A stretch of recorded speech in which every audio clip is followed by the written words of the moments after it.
भुवनेश्वरी च भगवती श्रीराजराजेश्वरी पूर्णं श्रीभैरवीं भैरवां च बटुकां पूर्णं सदा कालिकां पूर्णं श्रीबौला च धूम्रवर्णां श्रीछिन्नमस्ताविका पूर्णं श्रीगुरुपादुका रसमितं पूर्णं सदा मङ्गलम्।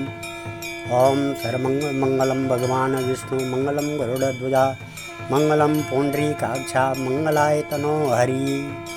आज अप्रैल की 13 तारीख गुरुवार और कृष्ण पक्ष की अष्टमी तिथि, पूर्वाषाढ़ा नक्षत्र, शिव योग, बालवकरण और मीन राशि पे सूर्य और गुरु, मेघ राशि पे राहु और बुध, वृक्ष राशि पे शुक्र, मिथुन राशि पे मंगल, तुला राशि पे केतु, धनु राशि का चंद्रमा, कुंभ राशि का शनि। ये दिन आपको शुभ कल्याणकारी रहे। अब हम श्रीमद् देवी भागवत के तीसरे स्कंद का महात्म्य भाग बता रहे हैं, जिसमें देवी के नवान्न पारायण में आदि प्रकृति विधात्री कल्याण स्वरूपा सकल कामनाओं तथा सभी ऋषि रिद्धियों सिद्धियों को प्रदान करने वाली है मात, मेरा आपको कोटि कोटि प्रणाम। है भगवती, मैंने इस तथ्य को जान लिया है कि जड़ चेतन संसार आप में ही समाया हुआ है।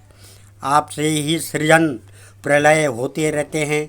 इस संसार की सत्ता में आपकी ही शक्ति है और इस रूप में आप ही लोकमयी, मेरा आपको कोटि कोटि प्रणाम है जननी, आप ही इस संसार का भरण पोषण करती हैं। आपकी शक्ति से ही सूर्य चंद्रादि चमकते और संसार को प्रकाश उष्मा प्रदान करते हैं। इन सब में आप ही अदृश्य रूप में विराजमान हैं।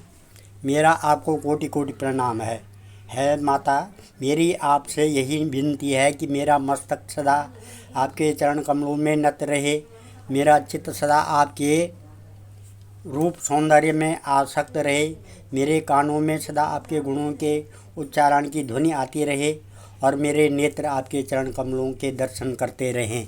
है माता, मेरा आपको कोटि कोटि प्रणाम। है जगदम्बे, आपके बिना इस संसार की कोई सत्ता ही नहीं। आप ही इस समय जड़ चेतनमय संसार में व्याप्त हो रही है।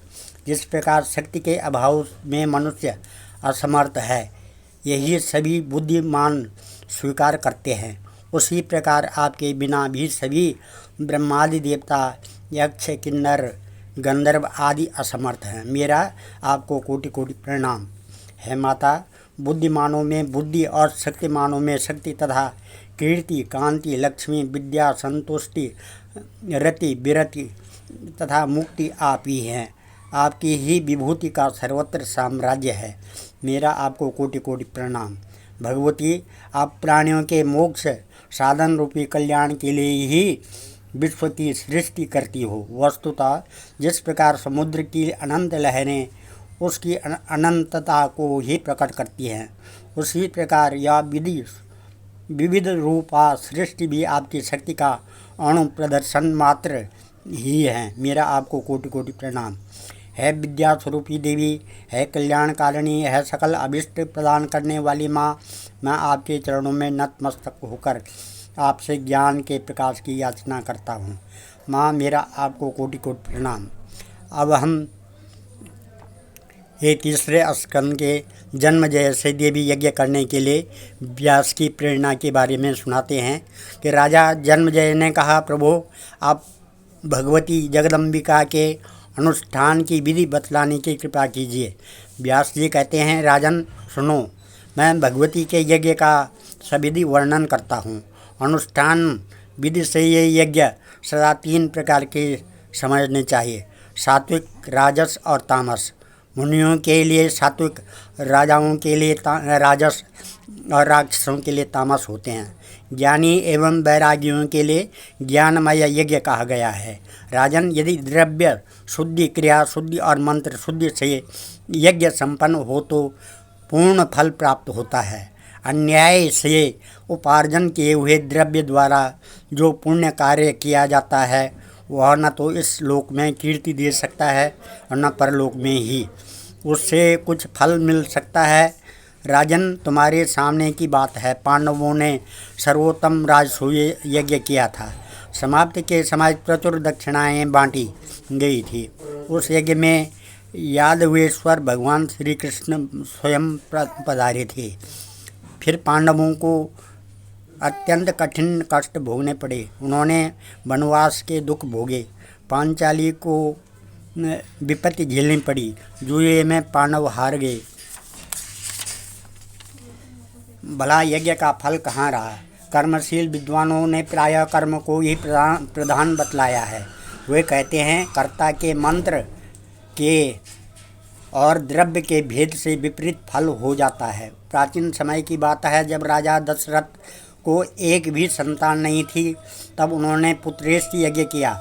इससे उन्हें 4 पुत्र उत्पन्न हुए। अतः युक्ति पूर्वक क्रिया करने पर यज्ञ सर्वथा सिद्धि प्रदान कर सकता है। महाराज, सात्विक यज्ञ को बड़ा ही दुर्लभ बतलाया गया है। वानप्रस्थी मुनि लोग ही इस यज्ञ को कर सकते हैं। राजन, जो तपस्या में तत्पर रहने वाले मुनि प्रतिदिन सात्विक भोजन करते हैं, जंगली पका हुआ फल ग्रहण करते हैं, पशु बलि तो करते ही नहीं, श्रद्धा अधिक रखते हैं, ऐसे ही यज्ञों को परम सात्विक कहा गया है। जिनमें प्रचुर द्रव्य खर्च किया जाए वे यज्ञ सुसंस्कृत होने पर भी क्षत्रियों के तथा वैश्यों के लिए तथा अभिमान पूर्वक संपन्न होने वाले यज्ञ शूद्रों के लिए बतलाए गए हैं। महात्माओं ने कहा है कि अभिमान बढ़ाने वाले कोपपूर्ण तामस यज्ञ दानवों के होते हैं। जो मुमुक्षु पुरुष हैं तथा जगत से जिसका विराग हो गया है, उन महात्माओं के लिए मानसिक यज्ञ का विधान है। एक मानस यज्ञ के सिवा किसी भी यज्ञ में सांगोपांग सभी साधन नहीं मिल सकते हैं। तो सबसे पहले मन की शुद्धि आवश्यक है। मन सर्वथा गुण रहित हो जाए। जिसका मन इंद्रियों के विषयों का परित्याग करके शांत हो जाता है, वही पुरुष इस यज्ञ के करने का अधिकारी है। मानसिक विशाल विधि की कल्पना कर मन से ही विधिवत अग्नि स्थापना भी कर ले। सभी श्रेष्ठ ब्राह्मणों की यत्नपूर्वक मानसिक पूजा भी कर लेनी चाहिए। भगवती जगदम्बिका निर्गुण शक्ति के रूप में पधार कर फल प्रदान करती है। वही ब्रह्म विद्या है। उन्हीं पर सारा जगत टिका है। मानसिक यज्ञ करने वाला ब्राह्मण उन्हीं भगवती जगदम्बिका के उद्देश्य से उन्हीं के द्रव्य का प्राण रूपी अग्नि में हवन कर देता है। तदंतर शांत चित्त से समाधि लगाकर पर ब्रह्म स्वरूपा भगवती परमेश्वरी का ध्यान करे। जिस समय पुरुष संपूर्ण प्राणियों में पर ब्रह्म विराजमान है तथा पर ब्रह्म में ये सारे प्राणी हैं, यूँ देखने लगता है, तब उसे परम मंगलमयी भगवती जगदम्बिका की झांकी होने लगती है।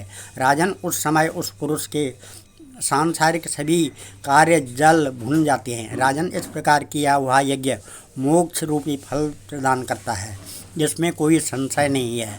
परंतु विजय की अभिलाषा रखने वाला राजा इस यज्ञ को संपन्न नहीं कर सकता है। राजन, अभी कुछ दिन पहले तुमने जो सर्प यज्ञ किया था वह तो तामस है, क्योंकि नीच तक्षक के बैर को स्मरण कर रखते हुए प्रतिहिंसा की भावना से वह यज्ञ किया गया था। उस यज्ञ में करोड़ों सर्पों को तुमने आग में भून डाला। महाराज, अब तुम विधि पूर्वक विस्तार के साथ वह देवी यज्ञ करो, जिसका अनुष्ठान सृष्टि के पूर्व काल में भगवान विष्णु ने किया था। सर्वप्रथम वेद के उत्तम ज्ञाता एवं विधि के पूर्ण जानकार ब्राह्मण होने चाहिए, जिन्हें देवी के बीज मंत्र का विधान मालूम हो तथा जो मंत्र के उच्चारण की शैली को भली भांति जानते हों। वे ब्राह्मण यज्ञिक बनाए जाएंगे, तुम ही यजमान रहोगे। महाराज, इस प्रकार विधि पूर्वक यज्ञ करके उससे मिले हुए पुण्य फल को अर्पित कर अपने पिता का उद्धार करो। है अनग, तुम्हारे पिता वैसे ही ब्राह्मण के शाप जनित दोष से दूषित हो चुके हैं। साथ ही सांप के काटने से राजा का जो शरीर का अंत हुआ, उससे भी दुर्मरण सिद्ध होता है। मृत्यु के समय भूमि पर कुशा बिछाकर उस पर वे नहीं सुलाए गए थे, बीच में ही उनकी मृत्यु हो गई। कुरुश्रेष्ठ, तुम्हारे पिताजी मरते समय स्नान दान आदि कुछ भी न कर सके। वे राजमहल में ऊपर कोठे पर थे और वहीं श्वास की गति बंद हो गई। वहीं सांप के काटने से उनके प्राण निकल गए। अतः राजेंद्र, तुम अपने पिता के उद्धार के सत्कार्य में संलग्न हो जाओ। जो इस कथा को सुनता है उसके अनेकों कष्ट दूर हो जाते हैं। आज का दिन वृक्ष, मिथुन, सिंह, वृश्चिक, धनु तथा मीन राशि वालों को इसका फल लाभदायक रहेगा। शेष राशि वालों के लिए मध्यम रहेगा। यही जो इस कथा को सुनता है उसके सारे ग्रह उच्च हो जाते हैं और मन इच्छित कामना को देने वाले होते हैं। धन्यवाद। सर्वे भवन्तु सुखिनः, सर्वे सन्तु निरामया, सर्वे भद्राणि पश्यन्तु, मा कश्चित् दुःखभाग् भवेत्।